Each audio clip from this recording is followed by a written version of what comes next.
Welcome to the WP Builds podcast, bringing you the latest news from the WordPress community. Now, welcome your hosts, David Waumsley and Nathan Wrigley. Hello there again and welcome to the WP Builds podcast. Welcome back. This is episode number 120, entitled F is for Forms. It was published on Thursday the 11th of March 2021. My name's Nathan Wrigley, and a few bits of very short housekeeping, as we always do, just before we begin. Head over to wpbuilds.com/subscribe. That's a page on our website which enables you to keep in touch with all of the content that we produce in the WordPress space each and every week, and it's quite a bit. For example, you're listening to the Thursday podcast episode. Then on a Monday, we do our This Week in WordPress Live, where I'm joined by Paul Lacey and some notable WordPress guests to talk about the last week's WordPress news. It's very fun. You can find that at wpbuilds.com/live. But getting back to that subscribe page, over there you can find links to subscribe to our YouTube channel, to our Facebook group, and also to get us in your podcast player. So that's wpbuilds.com/subscribe. Another page to look out for would be wpbuilds.com/deals. I keep saying it's a bit like Black Friday, but every day of the week. It's there 365 days of the year, and so far the links have never expired. So if you've got something that you would like to look for, you can search and filter over there and perhaps find a significant discount off a WordPress product. Also, wpbuilds.com/advertise if, like the following companies, you would like to get your message out to a WordPress-specific audience. The WP Builds podcast is sponsored by Cloudways. Cloudways is a managed cloud hosting platform that ensures simplicity, performance, and security. It offers cloud servers from 5 different cloud providers that you can manage through its intuitive platform. Some of the features include 24/7 support, free migrations, and a dedicated firewall. And A/B split test. Do you want to set up your A/B split tests in record time, like in a couple of minutes? Use your existing pages and test anything against anything else. Buttons, images, headers, rows, anything. And the best part is it works with Elementor, Beaver Builder, and the WordPress block editor. Check it out and get a free demo at absplittest.com. Okay, as I said at the top of the show, today's episode is entitled F is for Forms. David Waumsley and I, as we do every other week, we're going through the alphabet one letter at a time, and we're obviously on to F. We're today talking about forms. I would imagine that on just about every website you've ever built, there's been some kind of form component. It takes something static into something slightly interactive. Well, in the WordPress space, we are spoilt for choice. There are so many different options that you could look at, and in the podcast today we talk about those. We also talk about the different situations in which you might use forms, and actually there's a lot more than you might imagine. So from taking contact details to adding users to taking payments and so on, there's absolutely loads that we can use forms for. You've probably got your preferred form plugin of choice. Maybe we differ in that regard, but anyway, it's an interesting chat all about forms today. I hope that you enjoy it. Hello, this is another chat in our series called A-Z of WordPress, where we attempt to cover all the major aspects of building and maintaining sites with WordPress. And today it is F for Forms. Nathan, you're excited about this one. Yeah, honestly, I really like forms. I don't know what it is. I do. I really like them. I like the fact that, they were the first thing that I got into when I got into WordPress, and there was such a marked difference between what was available in Drupal, which was my CMS of choice, and then I came over to the WordPress space, and things were so much better. You know, Gravity Forms had hit the ground and probably had a couple of years under its belt already, and just the drag and drop nature of it all was fabulous, and the possibilities and the connections that could be made to external services and all that. And also it's pretty much one of the only ways, I think, that you can really kind of have an interactive element on your website, so it kind of connects you to other people. And I still to this day get excited when a contact form is filled out and it comes into my inbox. I think I would just be happier probably with HTML sites where it said on the contact page, please contact me on Acme Website Services at hotmail.com. Yes, yes. I think I would be happy with that. Just exclude all the, because there's a, they are wonderful forms. And there was a time, I think, when I got into website building, it was, I don't know if this is still true these days, but the idea is that you did need to have a form back in those HTML days, because you couldn't really expect people to launch from the website their email client. So you would need a form, a way of them contacting you, which didn't rely on them having software. Yeah. I wonder if that's true these days. I would imagine that just every single device it has got some way of default opening of email. I suppose the problem that goes with that is the abuse of it. You know, I remember all sorts of clever JavaScript ways of trying to mask an email address so that it couldn't be clicked on by robots. My suspicion is that as forms have taken over, probably the spam filters in things like Gmail are so good these days that you probably wouldn't need to worry too much about it. But I do think it's nice. Obviously, with an email, you've got a blank canvas, and you aren't in any way able to steer or shape what it is that you want somebody to tell you. Whereas with a form, you can really be very specific. You can get them to fill out a particular form with particular data. You know, choose different options. Whereas email, it's very open-ended, and you might not get anything that you need. Yeah.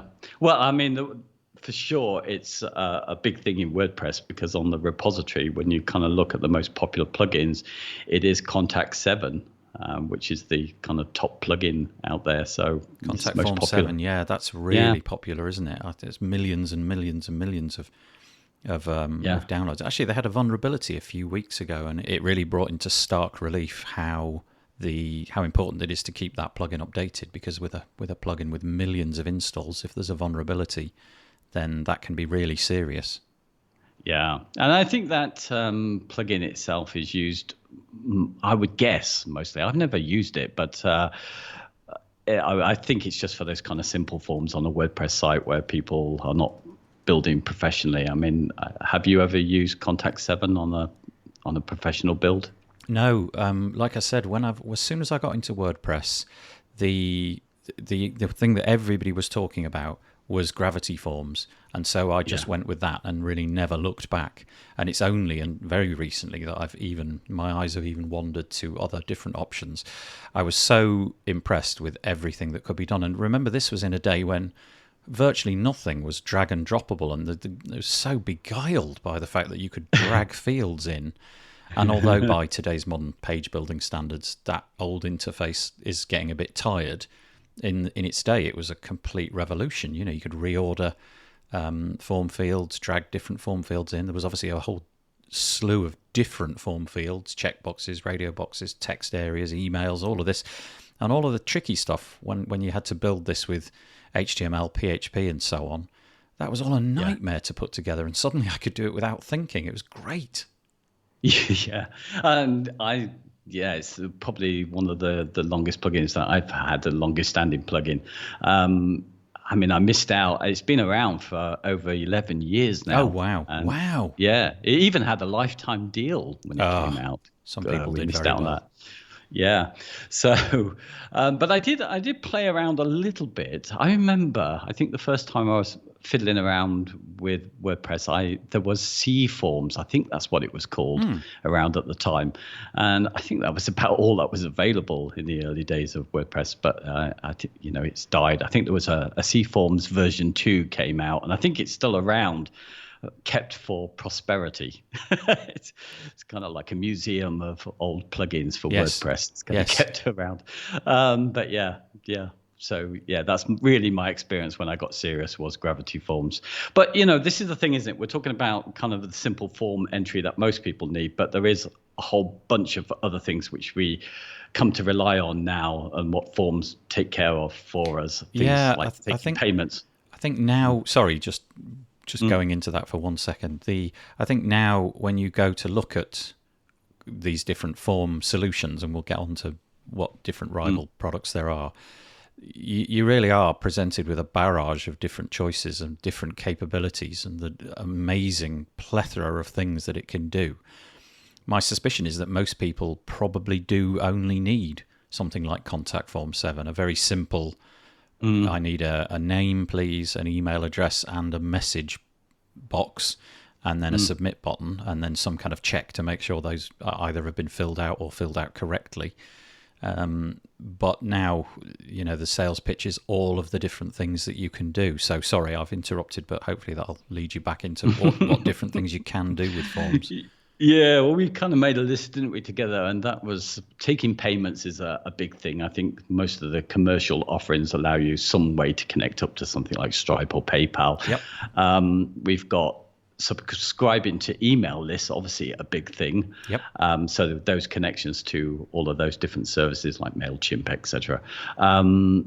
Adding content to sites. This is something that you do, I believe. Yeah, you I have done. Yeah, WP Builds. I've done it so for example, when people submit their deal for the Black Friday page, I created a form which just asked for everything that I needed, and then it created I set it to a pending post so that I could then go in and make sure it was actually what I wanted. But you can do everything. You could fill out the title of the post, any custom fields.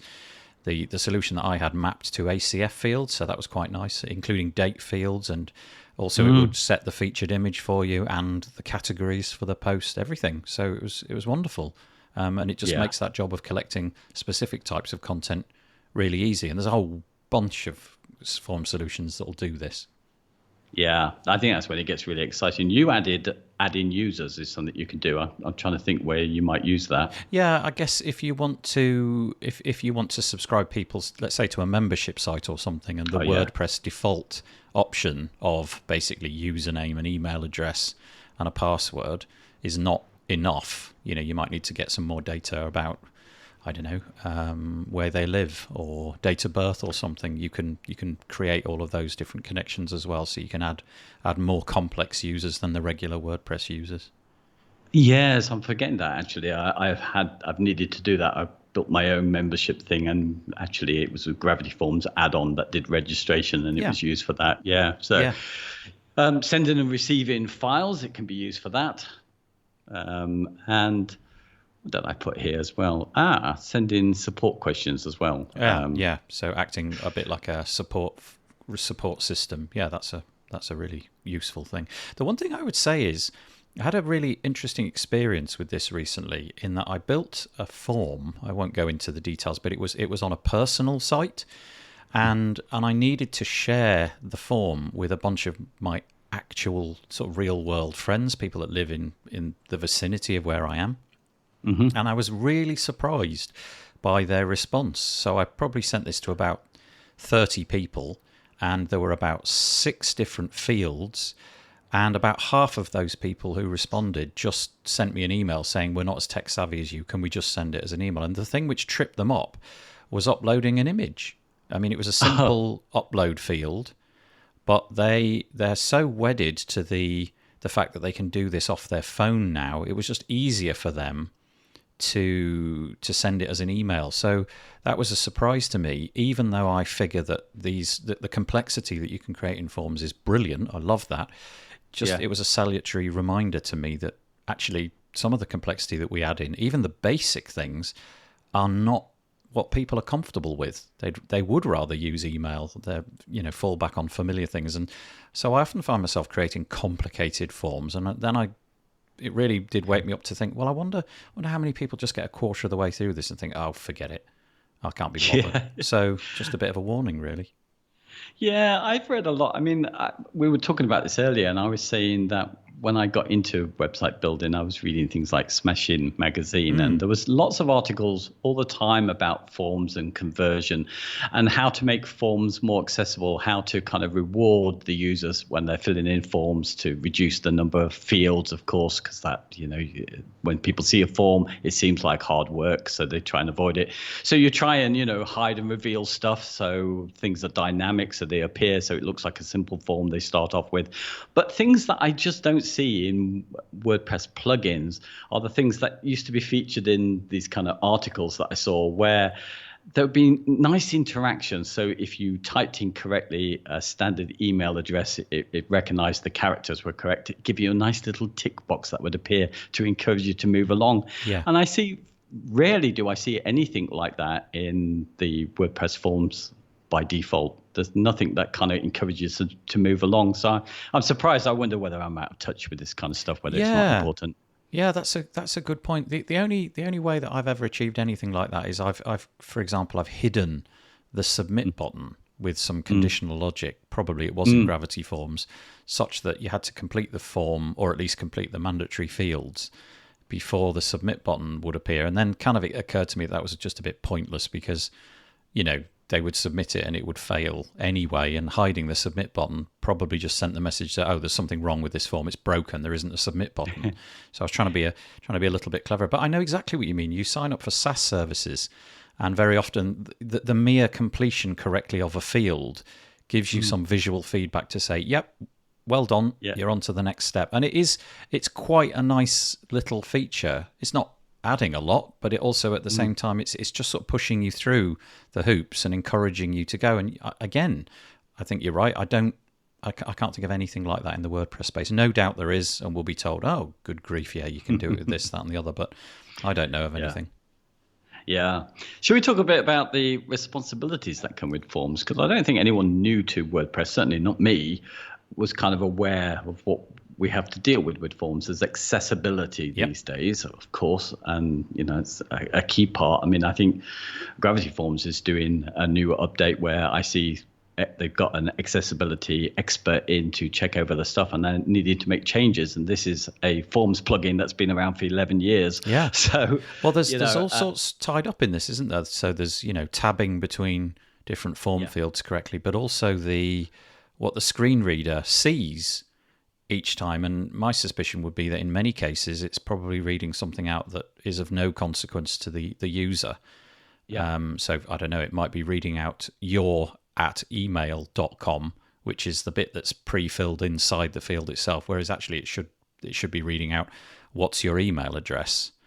And I watched a talk at WordFest recently about accessibility, and this was one of the things that came up, was the nature of correctly signifying what form fields are doing, because it's all very well if it's visual, might be really obvious on the page, but if you're not able to see that page, we have to go to the extra lengths of making sure that it's obvious. And I think a lot of that stuff is hidden from view with WordPress forms. To my knowledge, there isn't too many ways of making sure that content is correct. You've just got to presumably assume that the form has been built in the correct way, but I don't know if that's true. No. Nice to see that Gravity Forms are taking that one on.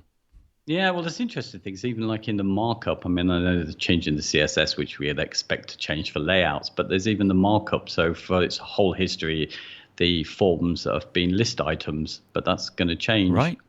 For accessibility. So, stuff that I don't understand there. But also, let's move on to the next one, which is security as well. This is the big one, yeah.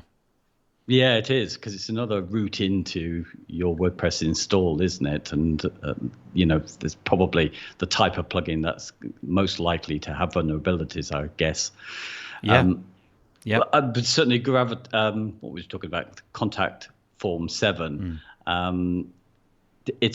It's one of those where, nobody's making money off it. So, whose responsibility is it to ensure that there is the security there? Yeah, there was a breach or there was a problem with the plugin, like as we said a few months ago, and it really does affect a lot of people. And being able to inject, I don't know, upload a file, for example, or just inject some string of code which shouldn't be passed by the server.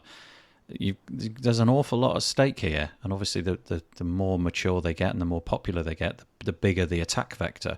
So you've got to imagine that if you're a hacker, figuring out a vulnerability in something like Gravity Forms is a huge win, because not only is WordPress massive, but significant number of people are using, well, let's say Contact Form 7 or Gravity Forms, any of the others. If you figure something out, you can probably have quite a royal time of it for a while until it's discovered, because it's so big and so many people with this form uploaded as a plugin.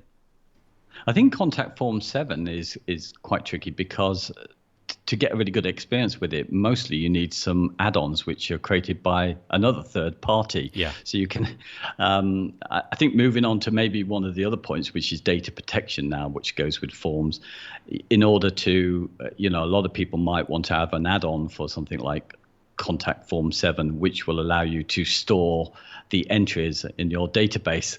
But again, this is another thing which over recent years we've had to change, haven't we? Those plugins that have done that for you, most of the commercial ones will do that for you, now have to put in place something which will also automatically delete that content as well. Yeah, there's a huge responsibility here. If you are collecting anything, really anything, then under GDPR, there's questions to be answered. So I've now had it that every form that I create expunges the data as soon as it's successfully delivered the email. Now, I have no idea how that's achieved, whether it is literally instantaneous or if it's, the next time a certain cron task runs, so it might be 20 minutes or an hour or 2 hours, I don't know.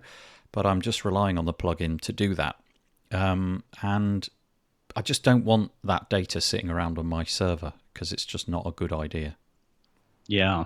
No, I've put out some just for, I think, because the information we're gathering is pretty safe. Well, I think I've got it 6 months to clear out. Okay. But of course, it's a bit longer than that because I think I write to the effect that it's deleted after a year. I set it so it's 6 months because I know that I'm also saving copies of these sites onto another server, so that information is still around somewhere. But yeah. Well, you just moved your GDPR responsibility to a different place there, haven't you? It's quite, you're still retaining that data, even though it's over there. It's something to think about, isn't it? It is. I mean, I set it up and cleared it up and set it for a year initially, which is what we wrote in our privacy policies, that you would clear it. And then I realized, I keep a whole load of backups for at least maybe 3 months at least. Yeah. Yeah. But big thing, big data protection, I think, is the key thing for form plugins over the last period, the ability to expunge things. Also, I don't really have much insight into the way that data is held in the database. So, for example, if I'm using, let's say, Contact Form 7 or Gravity Forms or one of the many solutions we'll highlight in a minute, I don't know if the email address field is in any way encrypted. My guess is it's probably not. It's probably just in plain text in the database. I'm speaking from complete ignorance here, so forgive me if I'm wrong, but knowing that, well, is probably something that I should do. If I'm going to use a form plugin, I should probably know how that data is kept. And I'm sure that there's probably third-party add-ons that do encrypt it as it's passing into the database, but I don't know. We hit upon this conundrum before talking about it, whether stuff that goes into WordPress gets encrypted, and a lot of it does. But even so, still, as far as I understand, it can be decrypted. Yeah. So I think, it's probably not safe. I think that's the case with passwords still. I think in WordPress, if you put them in, they can be decrypted. Yeah, I guess if you're working in an area where, the sensitivity of this data is utterly crucial. Maybe you're dealing with, I don't know, let's say you're working for the police or something like that, where there's just no scope for there being problems. My feeling is I wouldn't probably be turning to WordPress plugins to access that data, to create that data and store that data in a WordPress database.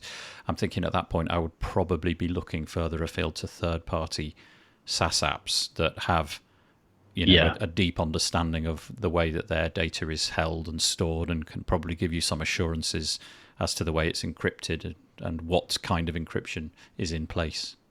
And you can shove the blame somewhere else. Well, that's right. And you pay them handsomely, presumably, for the option to blame them. Yeah. Yeah. I think the big thing for me with the responsibilities of forms is deliverability. Yep. That's the bit that I hate the most.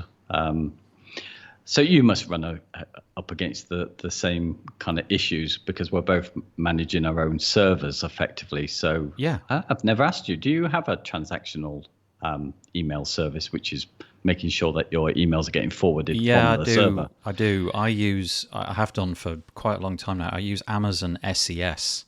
Oh, yes. Which I'm very happy with. I seem to get deliverability of more or less everything, and I've got no I've had no complaints from clients saying that they have a reason to believe that things are getting lost. But of course, that was in the day before I was expunging things. No sooner had they been processed through the form. So this is something I should probably revisit and just periodically get the clients to fill out a form as a test and see how it works. And I tend to go, when I do this and I test these forms, I go to one of these disposable email services online where you literally go to the web page, it creates an email address on the fly, and I send things through those so that it's not always going through to my Gmail account. So I'm trying a different variety of things. But yeah, I use Amazon SES, but I know there's a slew of different options and so much big business surrounding the delivery of emails. What do you use? Mailgun. Okay. And I'm quite happy with it. I mean, what I'm happy about is, I had to do, as soon as I moved to managing my own server, I had no choice really. Up to that point, I could use an SMPT plugin. Suddenly I needed this deliver. And Mailgun was there, and it's been fine. And it does give me something which gives me some reassurance. So when a client has said they haven't received an email, usually on the plan that I've got, at least I can go back, I think up to 30 days and see what's been delivered, what it says. And it does say when it's been accepted, when it's been delivered. So I can get a screenshot and say, well, it appears to be working from our end, but after that, I can't tell you. But I'm never really 100% sure, because even when it says delivered, I don't know if it's the way that I've set certain things up. Of course, you've got to be particular about what email you're sending from. That's right. Usually, yeah.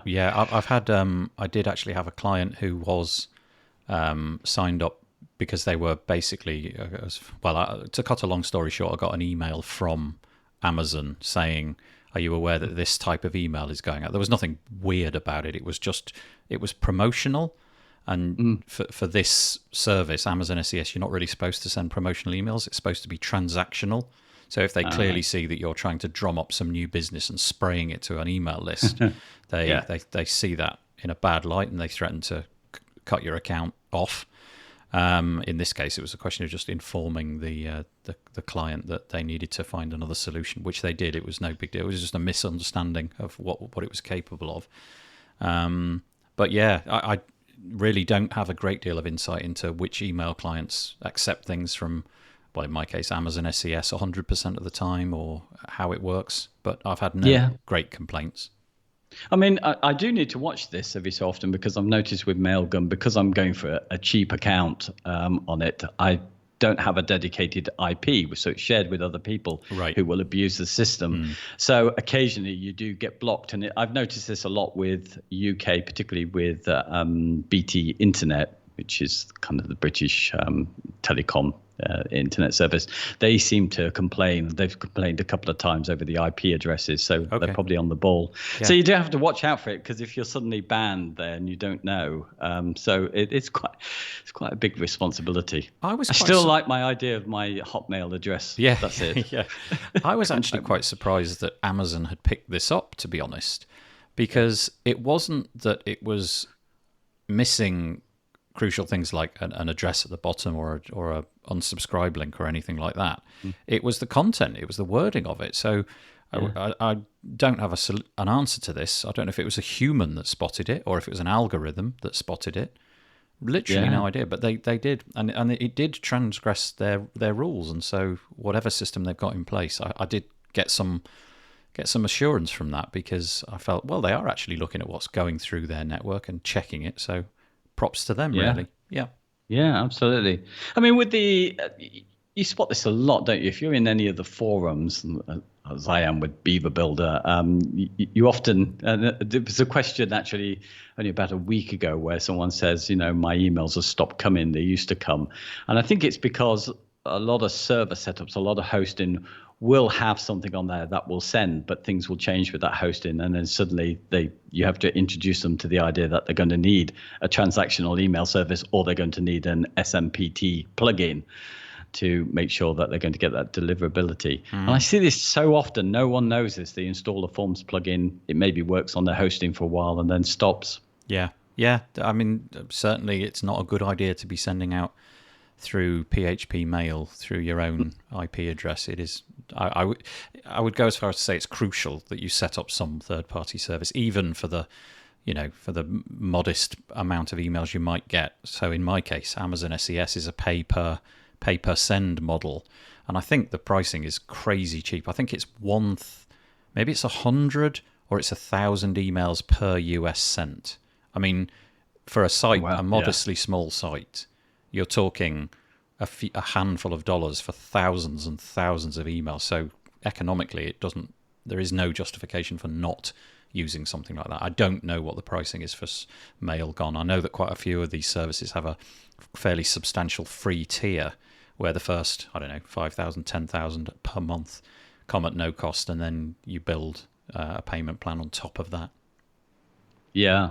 I can't help but think, some maybe beginners to WordPress, wouldn't you be better just saying, embed a Google form or something? Right.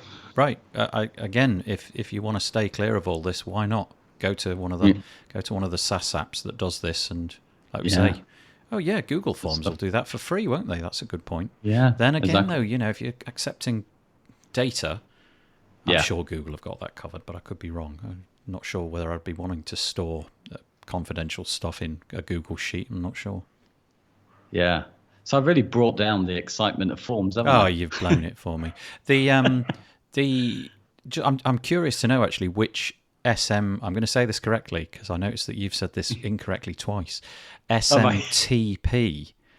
Sorry. You said SMPT, which I don't know what that stands for, but which plugin you're using to connect your WordPress site? I'm currently using the WP Forms one, and I've forgotten what it's called. It might just be called WP SMTP or something like that. But whenever I search for a plugin, I just type in SMTP in the WordPress repo in your, the plugins, the add new bit, and that always comes out. It's got a picture of like a pigeon. Yeah, isn't that now? Didn't we have a change of ownership on one of the big players here? Didn't it go from Yoast to Awesome Motive? So it became part of WP Beginners blogs. They would promote it. I don't know. Maybe there was a movement. It was definitely owned. WP Forms, who are the custodians of my SMTP plugin I've just mentioned, they were an Awesome Motive company. If I don't know if they are not anymore. I'm not sure. No, I think WP Forms are. I just thought the ownership of the SMTP plugin. I got it right. Yeah. Yes. I remember they bought Duplicate Posts, but I can't remember them buying an SMTP. But I stand corrected if you've got something there. Yeah. Yeah, don't know. We're waffling now, aren't we? There is a new one as well, isn't there? That's just come out by the Fluid Forms folks. Yeah, it's called Fluent Forms or Fluent SMTP, I think it is. I'm sure that'll start to make a bit of an inroad. Both of these are free, so there's literally no downside to having it. And you type in your username and password, and I think probably the port that it's going across and the host IP address. I can't remember what the fields are, but it takes about 4 seconds to fill out. And then you test it, receive the email, and you can sort of forget about it until it goes wrong, of course, and then refuses to send anything out and doesn't tell you that it's not sending anything out, which is a different problem altogether. Do we want to wander into the dangerous territory of kind of comparing the different forms that there are out there in WordPress? I'm not going to be too good in terms of comparison because I've basically only used 2 throughout my WordPress career, but it sounds like you've had a bit more of an extensive play. You've maybe been out for the sort of shiny object syndrome a bit here. I don't know. I have a bit, but also I was thinking about doing a kind of video of my own, which was kind of why I chose Gravity Forms. And I started to look into a little bit of the history and the kind of positioning of the different forms out there. So I got a basic feel for kind of form history. I don't know if it's kind of correct. So, I think when it came to professional use, we came in with Gravity Forms kind of winning out there. It was one of the first that was a kind of commercial form, which many of us were looking for. And then you got the second player, which was kind of Ninja Forms. And it's interesting with both of those, when I've listened a little bit to their kind of personal stories from the authors about how they kind of set them up and what they were doing. And it seems pretty clear that both really didn't know what they were doing when they set up. You know, they didn't expect the success that they've had. Both of these are two big players, Ninja Forms and Gravity Forms. And Ninja Forms kind of followed on, thought, well, why not? We'll do it. We tried to do something a little bit different to what Gravity Forms does. That's their kind of key thing. And didn't expect it. Gravity Forms set it up and got it out there fairly early on, got some help from other people in the community. And they were a nice team. It's still the same team. But again, it's kind of a mystery to them. It was just, I guess they found the need that was there. But so they are two dominant players, but I guess who's come up later, they've all had a kind of a purpose for being, and as far as I can see. So WP Forms by Awesome Motive, they kind of went in for the beginners market, seeing that it was quite difficult for people to set up those forms, and they wanted to kind of target those people, a lot of new people, beginners. So they've gone down that path. Formidable Forms came out as well. They had a kind of slight focus towards the more technical stuff, which is kind of in the ecosystem really for Gravity Forms, but they wanted to do stuff so you could do this clever ACF stuff, you know, and that's kind of how I see it's built up. But now we've got new players like Fluent Forms who are kind of taking on everyone. yeah. That's it's really interesting. Just the idea that there was a career in a Forms plugin, not just for one person, but in this case, we're talking about, you know, half a dozen and more, as we'll describe in a minute, different plugins, many of whom have got multiple employees. It's just breathtaking. You know, rewind the clock 12, 15 years when plugins of a commercial nature were probably not really much of a thing. And the idea that you could have said, yeah, you're going to make a decent living, quite a nice living, and sell hundreds of thousands of licenses for a form platform for WordPress, it would just be laughable. And yet here we are. They're probably in the safest market in the WordPress space, I would have thought, because everybody, apart from, well, no, there is nobody. I would imagine that just about everybody wants the capacity to put a form on their website, even if they're not making use of it, just to have it sitting around in the background. Any website could do with this. So it's a really good business to be in. It's really impressive. And I think the development also reflects the development in WordPress and the type of people that's come to it. So when Gravity Forms came out, it seemed very easy at those times, because if you were wanting to use WordPress as CMS, that was kind of a new concept. You were used to fiddling with stuff. So Gravity Forms seemed really easy to use. But as we've moved through this time and we have more beginners expecting to do more, have page builder-like experience, then Gravity Forms looks really kind of awkward. You know, and you can see why all these different things have kind of developed up over time. And you can see why certain people like Formidable Forms have tried to go for that kind of the more complex stuff that people want to do within the same form package. You can kind of see the history of how things have developed with it. But what's interesting to me now is that they're all kind of competing to each other. And of course, each of their customers demands almost everything that the other ones have. So it's quite tricky, I think. It feels almost like just about all of them are feature. Well, there's some sort of parity between the features. I mean, in some cases, one of them will do something that another one might do. Like it might have a native integration for an email sending service that another one doesn't have, but that other one will probably have one that this one doesn't have. And now it seems to be all about the ease of use. So the drag and drop nature of it, the fact that you can reorder things trivially. In the case of Fluent Forms, they've also included, and I don't know if this is the case for any of the other solutions, they've also included a way to make the form look. So there's a part of the UI where you can style the form. So you can, expand the width of the button, change the button colors, round the corners on the text areas and so on, and change the way that the radio buttons look and this kind of stuff. And it's all inside every form's settings. You've got a unique way of either uploading a previously saved template or just starting from scratch. And although the options are constrained, it's not like you can do everything with it. You can get a lot done and make it look really nice. And also there seems to be a move to make forms easier to create. So with Gravity Forms, and I don't know if this is still the case, I know that they've got a beta program going on. Maybe that's finished already, and maybe they'll include some of this stuff. But the idea that you create a form, and the first step that you go through is to click a button for a pre-made form just like the one you want to use. So it might be a job application form, or a simple contact form, or a menu recipe, something to go with e-commerce, something to like a restaurant might use, or something like that. And it's all ready-made, and you just click a button, and within 3 seconds, all you've got to do is fiddle with it, not build it from scratch, which is just brilliant.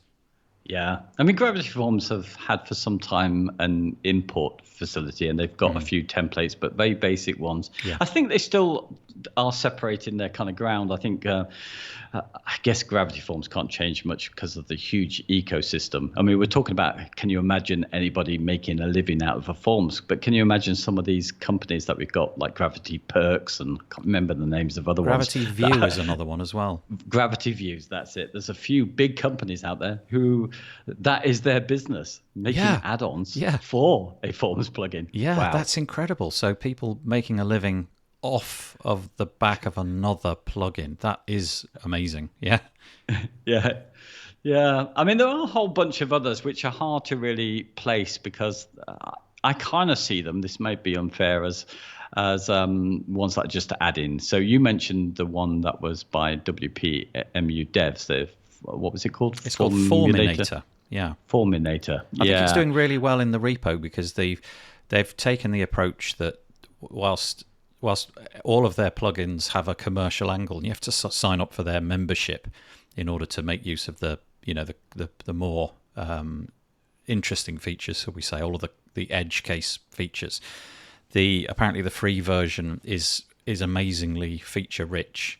So that is actually one to look at. If you're not prepared to spend on a license for a form, I would imagine that Formulator is probably quite a good one to look at in the WordPress repo, and I think it'll probably do the vast majority of what you want for no cost, which is great.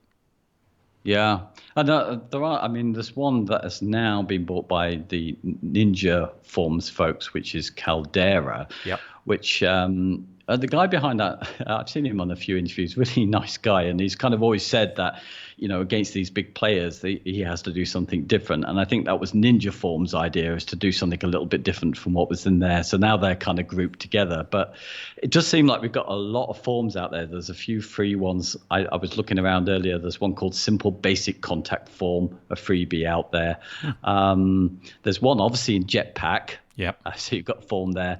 There's another company which produce a lot of different plugins, and they do Wii forms. They've got Wii everything, I think. Yeah, I think their company is WeDev. WeDev, yeah. And I've discovered one I'd never seen before, which is Everest Forms. I've never even heard of that one. That's on the repo, is it? Yeah, it's on the repo, and I'm just going to have a quick check now to see how many people are using it, because I think it was a surprise to me. 100,000 people are using that, and I never heard of it. Good Lord. I know. Wow, 100,000. No, it's by a company called WP Everest. 100,000 plus activations. So it could be significantly higher, and it was updated a week ago, and it's got really good reviews. I know, it's incredible. I just keep finding forms all over the place. And one that really caught a lot of people's attention was Happy Forms. That again, kind of, I suppose, trying to hit the same market as maybe WP Forms was, in the sense that it was trying to build that kind of page builder side to things. So it was really exciting, because it was so easy to use if you were a beginner with that. But I think with them, they've had difficulty with their positioning, because a lot of people might jump onto it, then will be saying, well, it doesn't do this and it doesn't do that, and maybe it never intended to. It was meant to be for beginners. So I think it's really difficult for all the competition out there to find their kind of place, because we users we jump on board with something, and then our demands change over time, don't they? Also, it's a bit like when you sign up for a bank. The banks are so pleased to sign people up, because they know that in I don't know, 50, 60, 70% of the cases, that's it. You're there for life, because it's just so much effort to change banks. Actually, that's now changed in the UK. It's trivially easy. But up until recently, it was really hard. You had to, contact every company that was paying, that you were paying out of from that account and so on. It's similar to this. Once you become, because there's so much riding on the forms on all of the different websites that you've got, and also you've learned all the tricks of how to make those forms work. So in the case of Gravity Forms, you've probably built up a little stack of CSS that you've used and deployed to make the forms look nice and put things in different columns. Or you've learnt the UI and you know exactly where to put the mouse to get the exact form and where the conditional logic button is and all that. You once you've settled on something, you are going to stick around. Or at least that's the case for me. Having only really used two, I could have tried every one of these, and I probably would have enjoyed every one of them for certain things. But once I'd found something that I liked, you just sort of stay around because there's so much riding on it. And I think, it's quite a difficult business to get in. I think it's fine to mention this. I mean, Happy Forms, a lot of people turned against them because they took stuff away from their free offering because they misjudged their kind of pricing with it. And since they've been trying to build up a lot of trust around their name for doing that, because it does get you a lot of bad reviews. But I did notice also there was one, I don't know if you've encountered this, WS Forms, and no. It looks absolutely amazing. It seems to do everything. There's a YouTube video that was going around where it says, does your form builder do this? And it looked absolutely wonderful. And I looked at it and it got reviews, genuine reviews from people like Chris Lemmer, Corey Ashton, who's a big who was a big promoter of Gravity Forms, and even Elliot Corden, who I would trust. And I don't know what happened to this one because it's only got something like 200 plus installs on the repository with all those people behind it. And it looks amazing. So I don't know what went wrong with that one, but it just shows you how perhaps volatile the whole forms market is with having so many. Or really just a testament to good marketing on behalf of the other people. I mean, I actually think that the Gravity Forms marketing kind of basically didn't exist because they were in such a dominant position. But I've noticed in the last 6 months, they've really made more of an effort. I'm actually getting promotional material from Gravity Forms where I wasn't before. And they're creating blog posts like they never used to before. And the sort of branding around Gravity Forms has been significantly updated.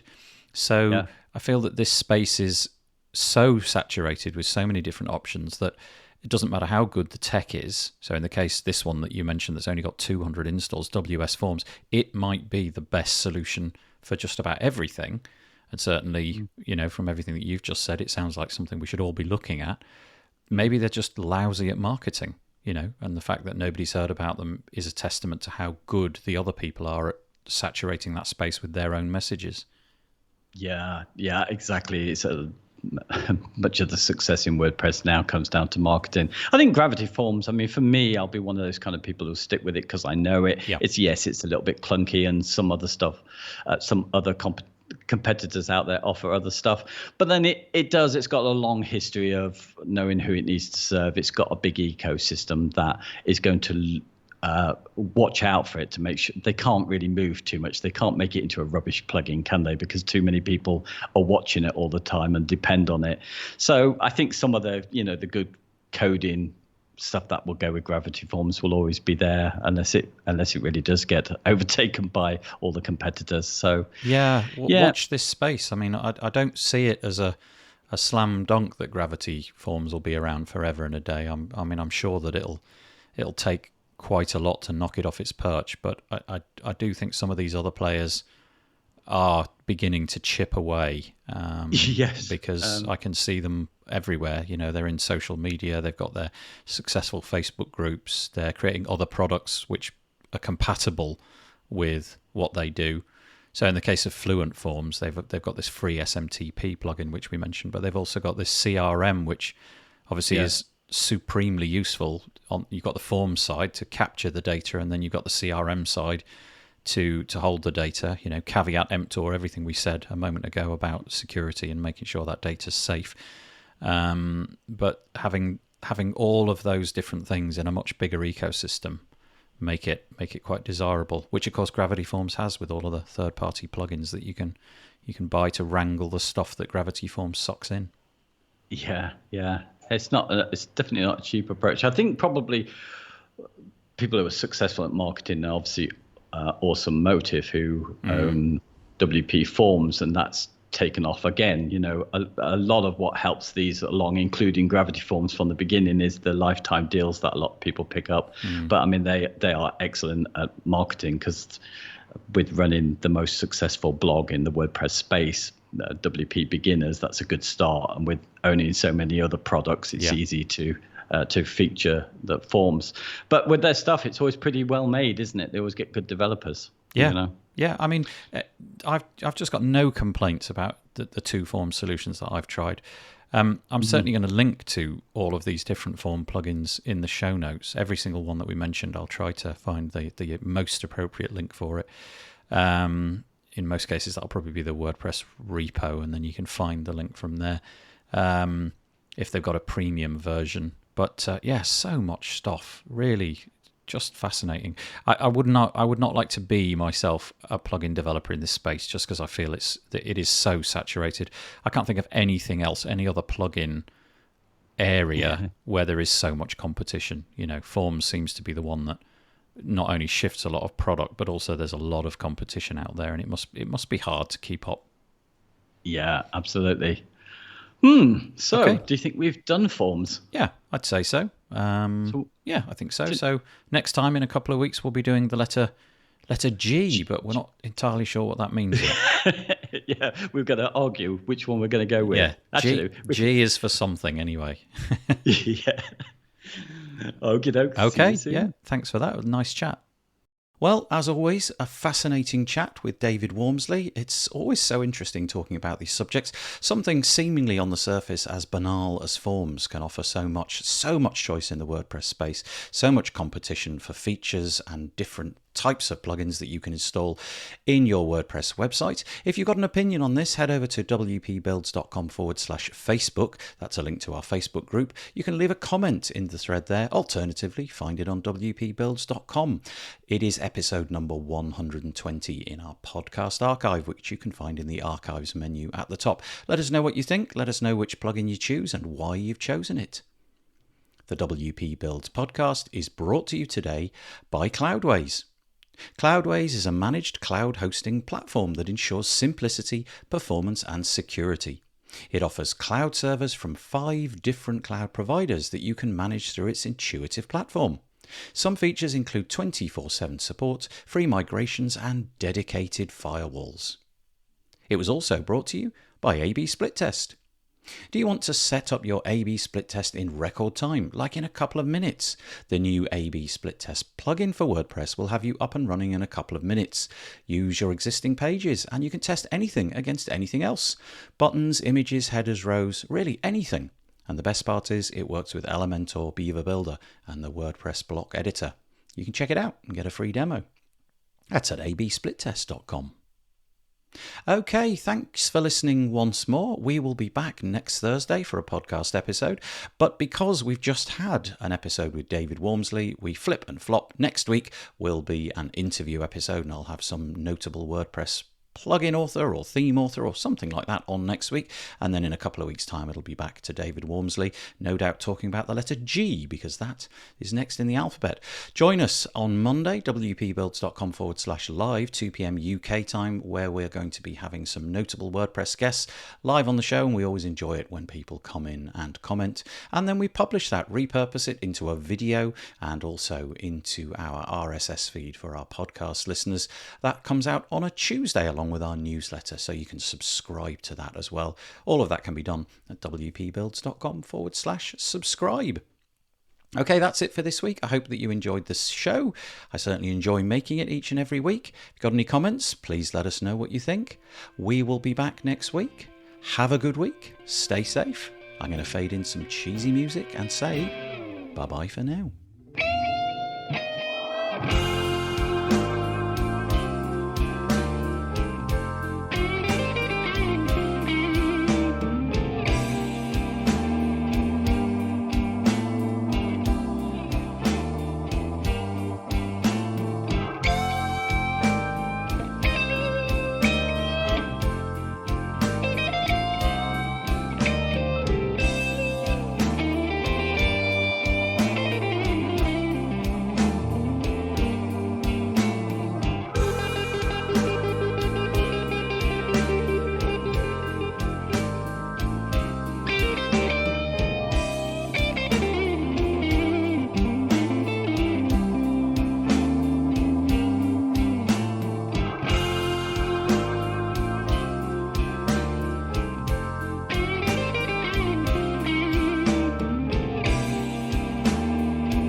soon.